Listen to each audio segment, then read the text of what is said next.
Modern periodic table को develop करने के लिए और भी बहुत सारे साइंटिस्ट आए। हम लोग पूरी हिस्ट्री पढ़ रहे हैं पीरियोडिक टेबल की, तो उसमें एक साइंटिस्ट आए, दैट इज द न्यूलैंड्स। ठीक है, उन्होंने अपने हिसाब से एलिमेंट्स को अरेंज करना सिखाया।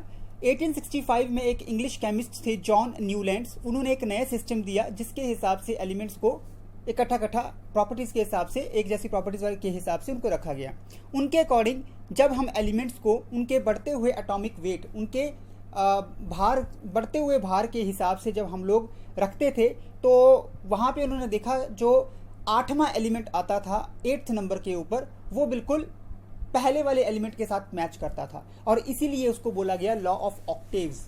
ठीक है बेटा, ठीक है। यहाँ पे ये जो लॉ उन्होंने दिया था ये बिल्कुल मैच करता था, जैसे संगीत में 7 सुर होते हैं, सा रे गा मा पा धा नी सा, तो यहाँ पे जो पहला वर्ड है सा और जो 8वां वर्ड है सा वो बिल्कुल मैच कर रहा है। ये रूल कहते उन्होंने वहां पे अपने उस नियम में लगाया। अब हम इसको डिटेल में स्टडी करते हैं इस रूल को। न्यूलैंड जो थे वो फर्स्ट पर्सन थे जिन्होंने पीरियोडिक टेबल एलिमेंट्स का दिया था, किस हिसाब से, एटॉमिक, बढ़ते हुए एटॉमिक वेट्स के हिसाब से।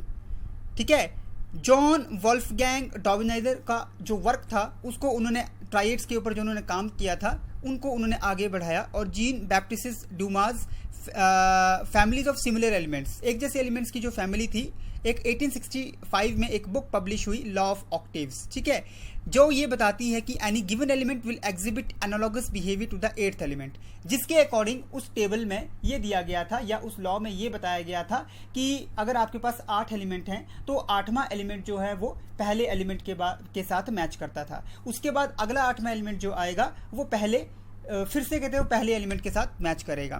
तो न्यूलैंड ने क्या किया, इन सभी जो भी उस टाइम पे जितने भी एलिमेंट्स की खोज हुई थी उन सभी को उन्होंने 7 ग्रुप्स में रखा, जिसको उन्होंने नाम दिया octaves of the music. Newland का एक जो टेबल उन्होंने बनाया था वहाँ पे एलिमेंट्स को उनके एटॉमिक भार, एटॉमिक वेट के, बढ़ते हुए एटॉमिक वेट के हिसाब से अरेंज किया गया था। ठीक है, टेबल में ऊपर से नीचे जो लाइंस बनी थी उसको पीरियड्स उन्होंने बोला, जबकि जब फ्रॉम लेफ्ट टू राइट गए हम लोग तो उसको उन्होंने ग्रुप्स बोला। ठीक है, लेकिन उसका ये जो टेबल था वो इनकम्प्लीट था। ठीक है, the incompleteness of the table alluded to the possible existence of additional undiscovered element such as the element germanium which was predicted by the Newland. ठीक है, उनका ये जो टेबल था बेटा वो आधा अधूरा था। वो इसलिए था क्योंकि उन्होंने ये सोचा था कि आगे आने वाले टाइम पे मेरे जाने के बाद भी कोई और साइंटिस्ट के द्वारा किसी नई एलिमेंट की खोज होगी, इसलिए वहाँ पे उन्होंने पहले से जगह खाली छोड़ दी थी। ठीक है बेटा, ये देखिए बेटा, कहते आपके यहाँ पे न्यूलैंड का एक एग्जाम्पल है। अगर सबसे पहले वाला हम लोग ये वाला देखते हैं हम लोग, तो यहाँ पे देखिए कुछ एलिमेंट्स लिखे गए हैं।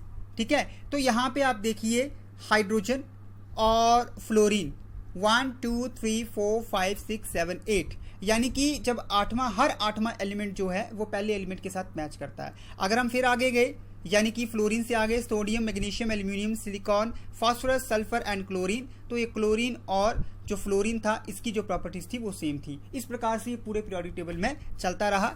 ये न्यूलैंड्स लॉ ऑफ ऑक्टेव्स जो था 1865 में दिया गया था। ठीक है बेटा, इसी को न्यूलैंड्स लॉ ऑफ ऑक्टेव्स कहा जाता है। इस वीडियो में हम लोगों ने देखा कि किस प्रकार से जो हमारे न्यूलैंड थे उन्होंने अपना ये लॉ दिया और ये बताया कि एलिमेंट्स को किस प्रकार से क्लासिफाई किया जाता है। Thank you students.